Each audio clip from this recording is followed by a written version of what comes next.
This relates to prior research because it has been studied by James Banks. He did a study on cognitive function and literacy and financial outcomes of older ages. The major conclusions that from my citations that I have received is one from Pamela Davis King. Depending on the ethnicity and socioeconomic status, the parents of your parents, it directly relates to their offsprings and how the beliefs regarding financial literacy is mostly the same. That makes sense to me because, of course, your parents always pass down whatever knowledge regarding either financial literacy or anything, period, how it relates to going down. I also researched Mark Frenty, I think that's how you pronounce his last name. He did a study in Canada, and he also found that the people in the top percentile bracket of level income, their childs were more likely to go to college other than the bottom, lower to middle percentile of income where they did not really go to college. Their numbers were actually much lower than the people that had more of an income coming in and knows about financial literacy and how to make those decisions coming out of high school because they did have more of a experience to learning. So also, I did one on Eric Jensen. He wrote a book about the behaviors and the academic performances of underprivileged students in schools. He found that because of stress, anxiety, and depression, students were more likely to not reach their academic potential and not achieve their goals regarding in school. So that also makes sense to me because being someone of underprivileged, you will find that it's a little more stressful to go to school rather than someone of a higher income and how their school system is set up.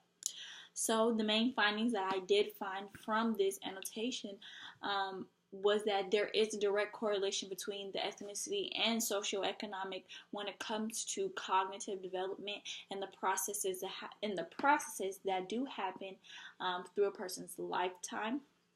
So, how did the citations help your research? My citations definitely helped my research because it helped me more focus on what I was looking for, and it also helped me on the things I was trying to find, and that gave me different perspectives and ways to look at the question that I did actually have myself.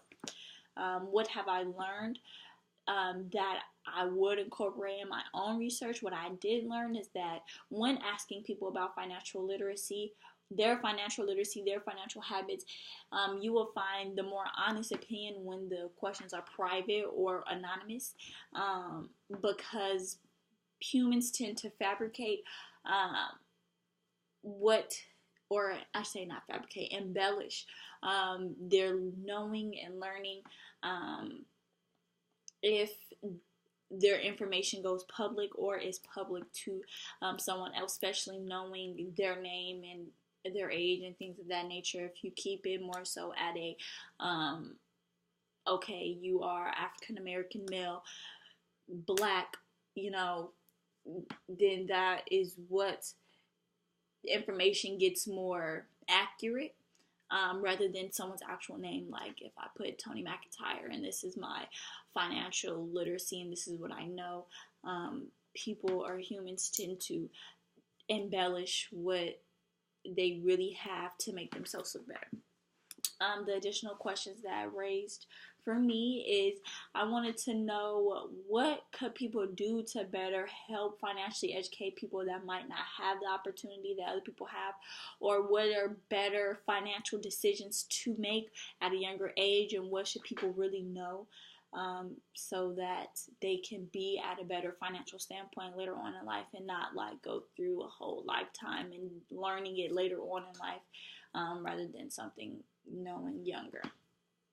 What additional research could be done on my issue is that looking into the adult life, like what I found is a lot of developmental research when kids are like younger than even high school, financial as well. What I seen was that in middle school, that's when they really do testing. And I personally didn't understand that, but that's what more so researchers look to. What I want to know is in the adult life, like when kids get 25 or 20, what financial literacy do they have that can help them make better decisions for when they do get older into their 30s and not wait or go through a lot of financial troubles in their teens to make it harder for them when they do get older, and better knowledge of things in the world and just in general of financial literacy and wanting to buy homes and cars and wanting these nice things, but didn't have the financial blocks before or didn't know about the financial blocks beforehand, and relearning once they get older and don't have enough time to. So that concludes my financial research review on my annotation bibliography that I have done. Yes, thank you. Until next time.